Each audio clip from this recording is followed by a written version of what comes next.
Welcome to Get Rich Education with Keith Weinhold, giving you information and ideas on the investment that has turned more ordinary people into millionaires and billionaires than anything else, and can provide you with more wealth and happiness than you ever thought possible. Now, here's your host, investor, entrepreneur, business owner, and educator, Keith Weinhold. You are inside the GRE podcast, Get Rich Education, show number 9. I'm Keith Weinhold. Realize that most people have one substantial income stream in their life. It's from their workaday job. Most know that it's smart to have a second substantial income in case something happens to their one and only income stream, but to them that means getting a part-time job. Well, your return on time and quality of life are diminished if you have to add a part-time job. How did that really make things any better for yourself? You're trading your time for dollars again.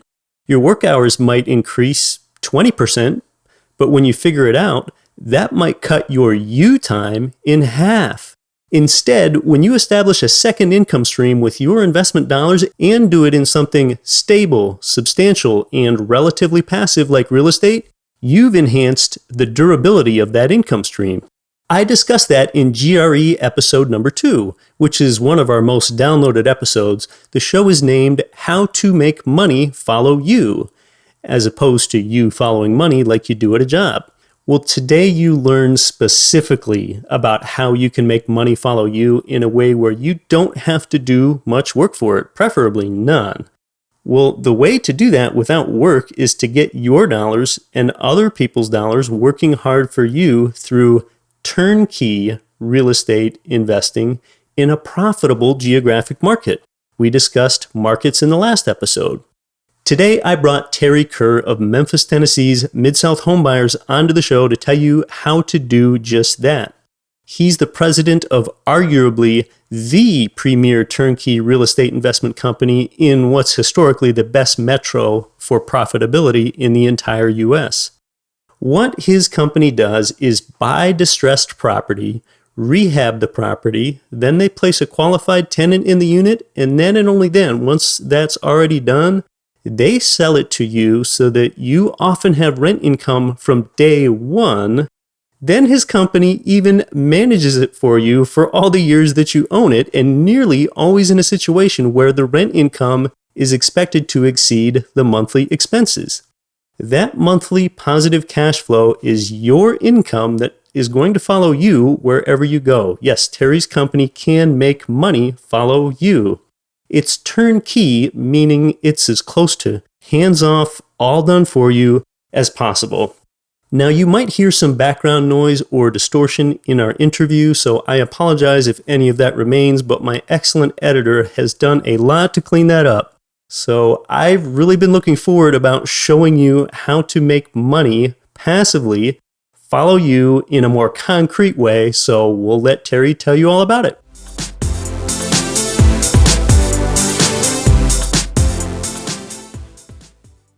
I've got Terry Kerr here on the line with me. So from beautiful and pristine Anchorage to Memphis, Tennessee, there on the banks of the Mississippi River. Terry, how did you get to be the president of a company that both provides investment property and manages those properties for investors? Well, I kind of stumbled into the real estate business about, I've been doing it full time for 13 years now. So let's say, 14 years or so ago. I wanted a nice house to live in, and my wife and I wanted to keep overhead low, so we decided to buy a fixer-upper. I didn't have any experience in the real estate business or construction experience. Had built quite a few big skateboard ramps, so that was about the extent of my construction knowledge. But jumped in with both feet and picked out a house in Midtown Memphis, which is houses that are somewhere around 100 years old. And started rehabbing a house that had been vacant for 13 years and quickly fell in love with making ugly things pretty. So it took me about 7 months working nights and weekends to fix the house up before our family could move into the place. And I just loved it. And so my wife was cool enough and supportive to where I quit the best job I'd ever had to take a outside sales gig to try and have some flexibility so I could make a run at the real estate business. And fortunately, Memphis is a terrific place for this business, and things went well. It is. You sure are fortunate enough to be situated in the right place there geographically. So it sounds like you really got to learn the business from the inside out, and then you got to see it later as an investor, as you were a homeowner first. So through the investor lens, what is the character of the Memphis market with respect to things like industry sectors, migration, employment, and those sort of demographics? Memphis, fortunately, for what I'm doing, is about 50% rental. So half of the Memphis market just about is renting property. And so since the business that I'm in is selling turnkey rental investments to folks who live typically out of state, and then also buying, rehabbing, and holding for my own personal portfolio for rental, it's nice that Memphis has such a large rental population. One of the things that sort of lends itself to Memphis being a high rental city is the fact that the jobs that are here and that are available for Memphians, a lot of these jobs are blue collar jobs. There are a bunch of them. Memphis is known as America's distribution center, and we've got the Mississippi River, we've got I-40, and we've got a massive rail system here. And so we're situated as such in the United States to where we are the world's second largest cargo hub. We were first, now we're second. And so Memphis isn't moving, it's not going anywhere. So we've got that stability. But again, one of the things that makes us such a large, puts us in the position to where there's a very large percentage of the Memphis population that rents is that these blue collar jobs don't necessarily require advanced education. So folks can get out of high school and jump right into a job with FedEx or UPS or something down on the river. And these jobs pay very well, but they tend to go to folks that aren't quite as educated. And education tends to mean one would be a better money manager. So long story short is a lot of folks just get out of high school and go to work at one of these outfits that provide a good income and good health benefits, but they don't necessarily think long term and end up renting property. And real quickly, if I may, Memphis has always been that way. This is not an anomaly. We've been on the river ever since we became a city, and that's not going to change. And that's certainly an attraction. You have those sort of blue-collar jobs there that cannot be easily outsourced or automated. They are tied to that local geography. That's what distribution does. And that's one reason that for years, real estate investors really from around the globe have been zeroing in on Memphis, Tennessee. So with that in mind, how would you describe the character of the properties there that an investor is getting into? Is it more of I think we probably know it's more of a cash flow market than an equity market. And how does it look as for older versus newer properties or apartment buildings versus single family homes? What seems to work best for investors there? Well, everyone's got their niche. And I have buddies that are in the apartment niche. They're not in the C class or D class apartment niche. That's tough. They're more in the B class apartment niche. But the returns are quite low. But these are folks that have large amounts of money that they want to invest in a B-class apartment to where maybe their return is going to be 6.5%, 7%. And they've got relationships with banks to where they're going to be able to leverage that for 20, 25 years. However, what most of the Memphis market is seeing, or what most investors that come into Memphis to invest in property are investing in single-family houses, and they're investing in houses that are anywhere from, say, $40,000 up to, say, maybe $150,000 in that price range. We sort of have identified what we call the sweet spot, whether it's for my properties personally that I'm going to hold or for the properties that we buy, renovate, and sell. We're operating in areas where the average purchase price as far as starting is going to be a property that's going to rent for $675 and is going to sell somewhere in the low 50s. Up to houses that are around the $100,000 mark. With the vast majority of the properties that we're buying, fixing, and selling, probably somewhere around in the $60,000, $62,000, $63,000 range. And what I've found, again, both for the properties that I'm keeping and for the properties that I'm selling, is that the higher you move up in dollar value, so if you're buying a house that's going to rent, let's say for $11.50, and you're paying $99,000 for it, you've got some upside as far as like maybe a tad more appreciation, but not necessarily. But the cash flows on the houses that are in that sweet spot tend to cash flow a little bit better. You can go up and you can buy a house for $200,000 and rent it out, but the taxes and the insurance and the debt service are going to be such to where you're not going to be cash flowing as well as you would if you were down there more in the sweet spot. So having said that, there's more than one way to skin the cat, but by and large, folks that are coming to Memphis to invest are looking to invest in the sweet spot. Okay, so that sweet spot sort of starts at a rent income of about $675 for a property between $50,000 and $60,000, and then it goes up from there to a certain threshold where it sort of peters out? That's right. Okay. And what are those properties typically like, square footage-wise, neighborhood-wise, and then what kind of tenant can be attracted there? The houses that are, let's say, the $675 a month rentals are going to be anywhere from 980 square feet. And I use that number because there's a floor plan that exists here in town where there are a lot of builders got a hold of that floor plan back in the baby boomer days. So a lot of houses that are just under 1,000 square feet and that are going to move up to, let's say 1,150. Once you get past 1,150 square feet, you're going to be adding a half bath or maybe a full bath. And then when we have that half bath, our rents typically jump up to $695. And if there's a full bath, they're going to be jumping up to $725. Now, I will say that depends on what neighborhood you're in. But in the areas where we're like to invest, which in Memphis, it's 38127, 38128. In the more blue-collar neighborhoods where the houses they're brick, many times they're on a slab, they have aluminum windows, a lot of features that make the property easy on the pocketbook from a maintenance standpoint, from a long-term maintenance standpoint.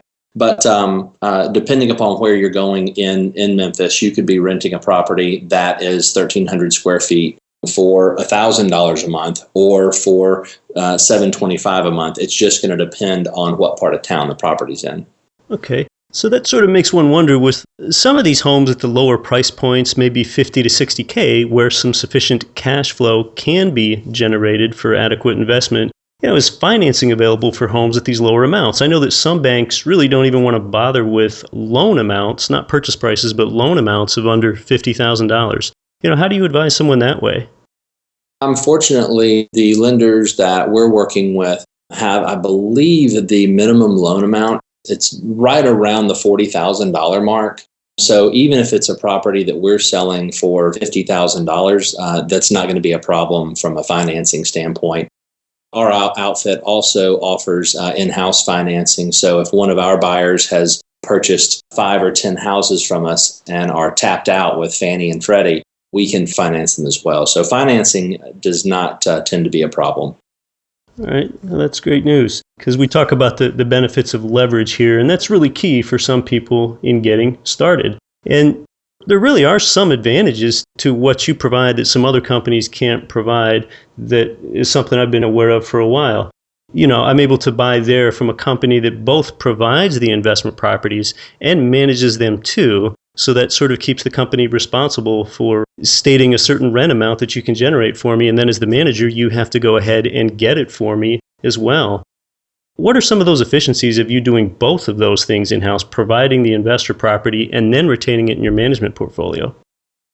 One of the things that we like to talk about on our website at midsouthhomebuyers.com is how to do your own due diligence, no matter where you're buying in the United States, and how to interview essentially a turnkey seller. And one of the things that I know from experience is that it doesn't matter who someone's buying from. If you're buying a property in a market where you don't live, if you can find a turnkey seller that has a good reputation, you're much better off working with the property manager that was previously the owner of the property, which essentially is what a turnkey seller is, as opposed to finding a real estate agent, working to buy a house, trying to maybe rehab that house, then finding a property management company that wasn't affiliated with the buy, fix, and sell side. That can be tough because there will be a lot of finger pointing sometime. But if one is purchasing a property from a turnkey seller, all the accountability is under one roof. The rehabber can't point at the manager, and the manager can't point at the rehabber. And if I may, we have, as an outfit, as all turnkey sellers do, we've got a vested interest, a selfish interest in making sure that the property performs as best as it absolutely can. Because if the property performs well, the buyers are going to come back and buy more property. If someone is a real estate agent and they're selling a property, they really don't have a vested interest in how well the property performs because they're typically not in it for the long haul. So I encourage folks to do your homework, do your due diligence, ask the right questions, and feel free to go to midsouthhomebuyers.com and download a list of questions to ask any turnkey seller, and it'll help you shop anywhere in the country. Yeah, I like to think of it in that way. Mid-South Homebuyers is sort of, in a sense, investing right alongside the investor for the long term. So with the popularity of Memphis, how is that done for your inventory? Do you still have sufficient inventory that you can offer an investor that wants to start initiating a purchase tomorrow? Yeah, I do. I get asked that question a lot. Are you running out of inventory? There's so many people coming to Memphis to buy houses. You guys must be running out of houses. And that's not the case, and that won't be the case. And the reason is because since half of the Memphis market rents, which means half of the property available in Memphis is rental property, the fact is that people retire. We've got quite a few houses under contract right now that we're about to purchase, and we're purchasing these properties from another investor in town. And he's had them for a long time, 35 years. They did what they were supposed to do. They helped put food on his table. They paid for his retirement, and he's been cash flowing very well for a long time on these properties. Well, now he's of the age, he's mid-70s, and now he's not wanting to manage the property anymore because property management is a job. And so even though he's, in quotation marks, retired, he has a job. But these properties are paid for, so now what's he going to do? He's going to unload them, and he's going to sell all these properties. And we're not going to buy all of them because he wants too much for some of them, but we're going to buy several. And so I'm using that as sort of a case in point. People are born, people move through life, people pass away. And so whether it's buying a property out of foreclosure or buying a property from someone who has done very well and is just simply wanting to liquidate and take the cash and live the rest of their life with a bunch of cash and not having to manage property, there's just so much opportunity in Memphis from a standpoint of the availability of houses that I was buying, fixing, and selling houses before the downturn, during the downturn, and now we're well past August of 2008. Memphis is a good, solid blue-collar town and is great for cash flow, and that's not going to change specifically because the inventory is not going anywhere.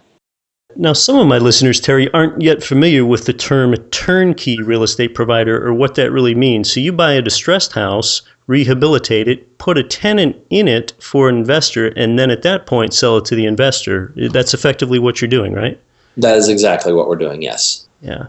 So once you have a tenant there, over the long term, really I advocate that investors go into states where there's a sort of landlord-tenant law locally that can be more favorable to a landlord than a tenant. So there in Tennessee, does that tend to favor the owner or the tenant more? Oh, it definitely favors the owner. We've got to be, if not the most landlord-friendly state, one of the most landlord-friendly states. So if a tenant doesn't pay the rent, we can get them out of the property very quickly. And I learned about that from a good friend of mine who'd been in the business a lot longer than I'd been in the business. And he actually started buying houses from us. And if I may, this is sort of going back to your previous question. A lot of folks would ask, as far as a turnkey seller, they'd prefer to buy a house, fix it up themselves, and manage the property themselves, or at least buy it themselves, fix it up, and have another property management company manage the property. And one thing that I like to caution folks on is the amount of time it takes to go out, hunt down a deal yourself, kill it, drag it back to the cave, rehab it, and go through that learning curve. If someone has the time to do it, man, it can be a really fun and really profitable thing to do. However, the reason that most folks end up buying from a turnkey outfit, and there are quite a few turnkey outfits in Memphis, but the reason that most folks will end up buying from a turnkey outfit is because they don't have the time to wear all the hats that it takes to learn every piece of that puzzle.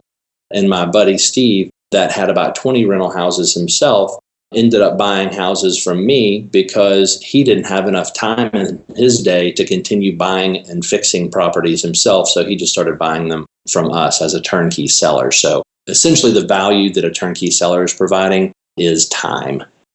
Yeah, and that's of great benefit to me. That makes a lot of sense. I mean, as an out-of-area investor, which most of your investors are, I just can't imagine both the street knowledge that they would need to have and the time that they would need to take to find a decent foreclosure property. And they're probably going to get it in banged up condition if it's been foreclosed upon, because a bank is not in business to go ahead and pretty up properties. And then after acquiring it, that investor would have to manage a number of different contractors to get that up to rehab status. And then they would have to tenant it themselves. I mean, to do all those things remotely is nearly impossible to do effectively. It's hard even for the turnkey seller, myself, and even for my other turnkey seller buddies in town. When we were getting started, you stub your toes and scrape your knees, and it's not fun, but you sort of dust yourself off and keep on going and learn from your mistakes. So it was hard enough to do as a local guy, definitely harder to do from afar. Yeah. So, once the investor has bought the property and now the property is in your management portfolio, what kind of ingredients make for a good property manager there in Memphis? Communication, communication, communication. Our bread and butter is buy it, fix it, sell it, manage it, buy it, fix it, keep it, manage it, because we don't sell everything. But we are asked, if not daily, at least several times a week, we get approached. This morning I was approached by someone who is a friend of my bookkeeper and wants us to manage 3 of his houses. And I had to turn him down. And my bookkeeper's super cool, but she was bummed, but she understands why we had to turn down that business. We're in business to buy a house, fix it up, sell it, and manage it for the person that we sold the property to.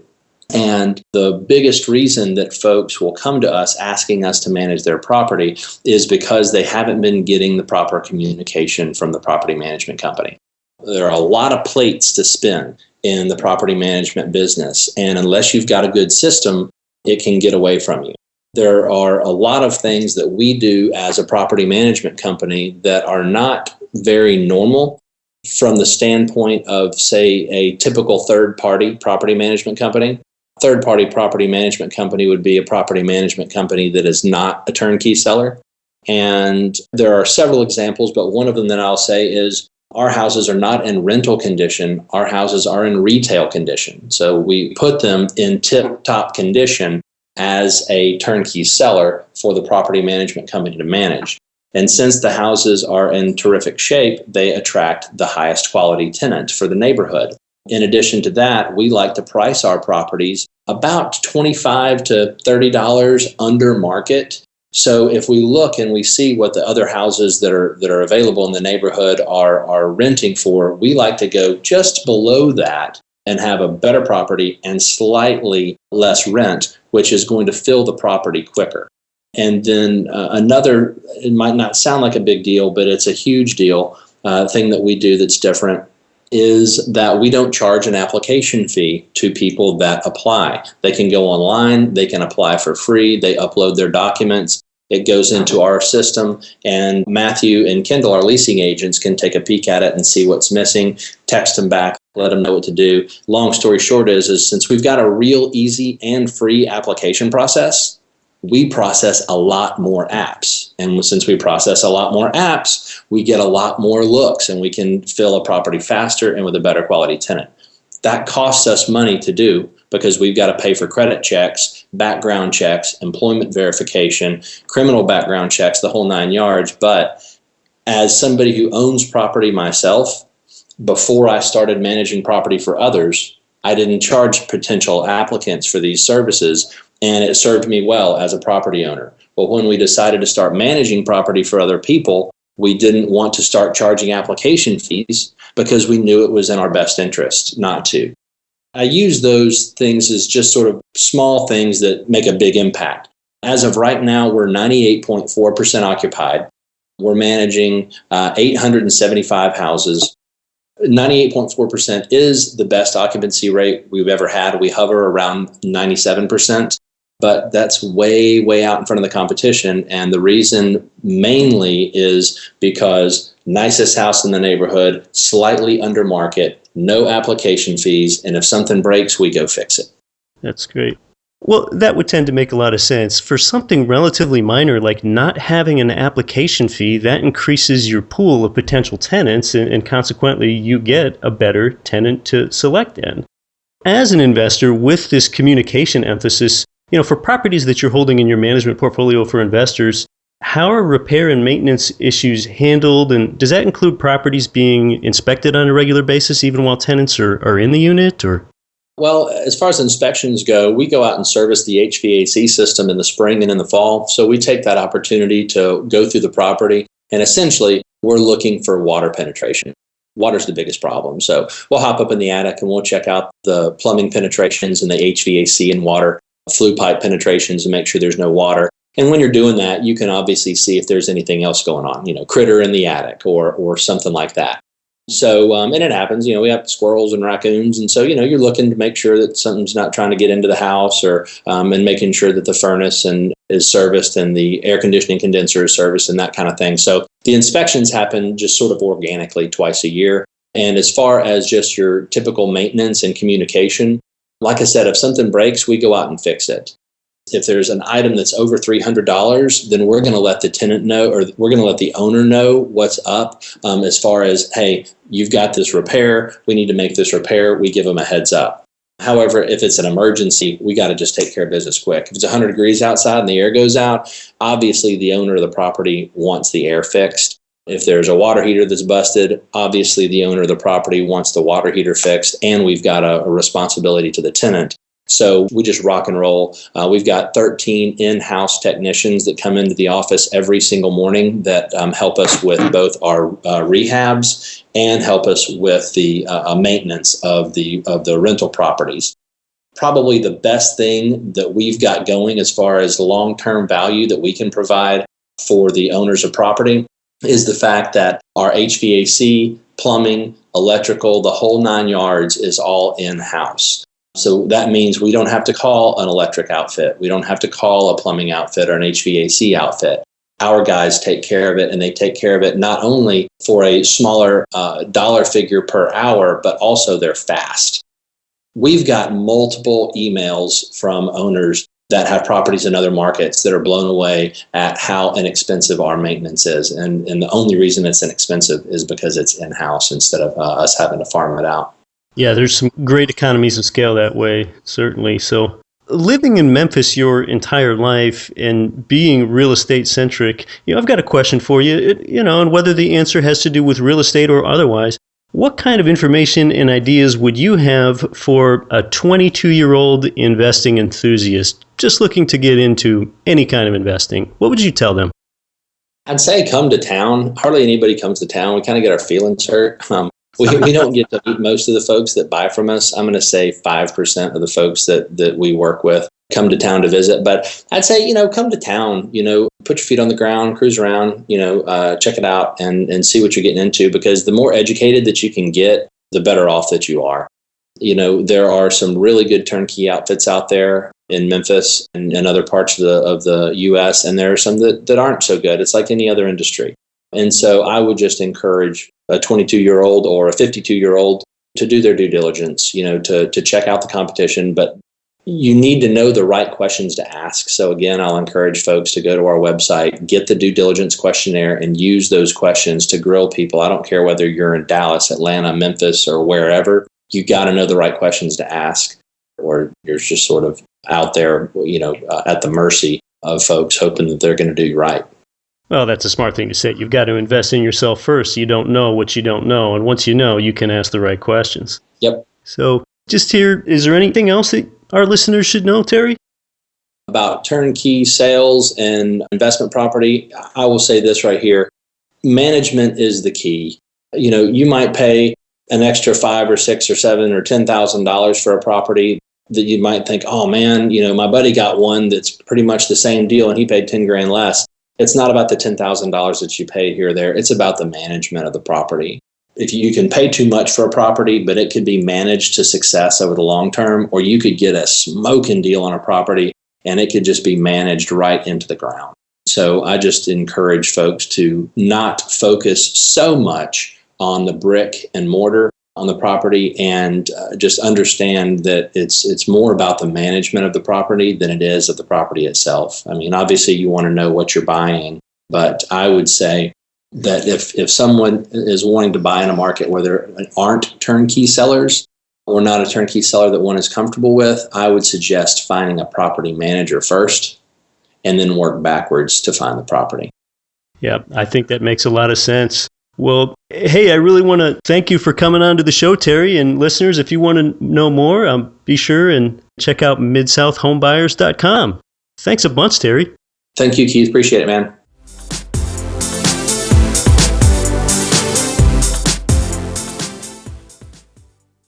A little boom goes the knowledge dynamite there on Memphis turnkey real estate investing dropped by Terry Kerr. Not all turnkey providers are created equal, and Terry's company is one of the good ones. The only problem with that success is that others have found out about him, and when their properties are available, they go pretty fast. So you can check them out at midsouthhomebuyers.com.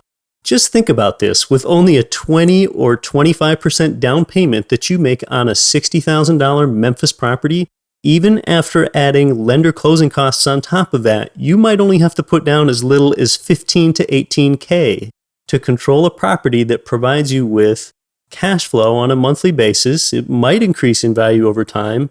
It has a mortgage note that is paid down by your tenants.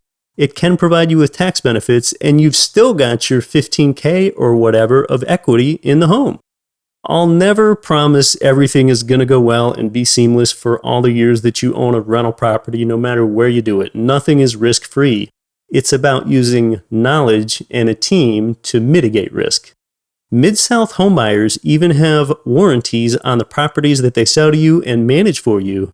It's more than warranties on home components. If your unit is vacant 90 days, they even pay the rent to you that the tenant would have paid if it were occupied, but they've never had a vacancy of more than 45 days.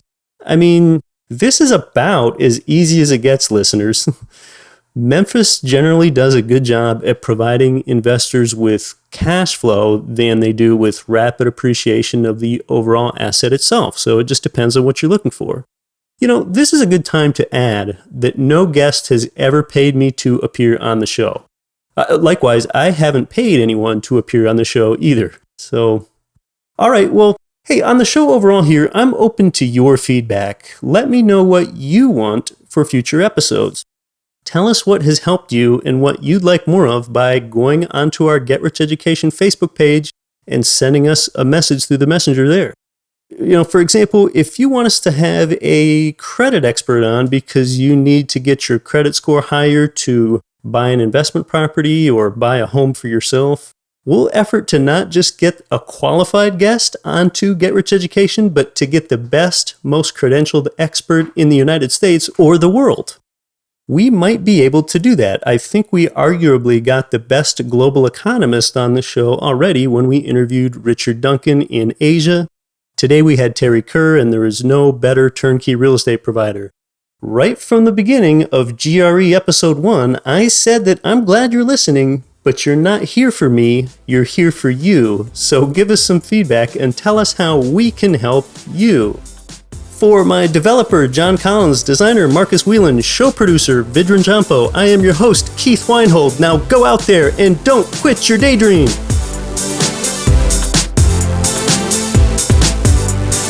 You've been listening to the Get Rich Education podcast, telling you what the wealthy won't tell you about real estate and investing. If you enjoyed the show, please take a minute to visit iTunes and leave your comments.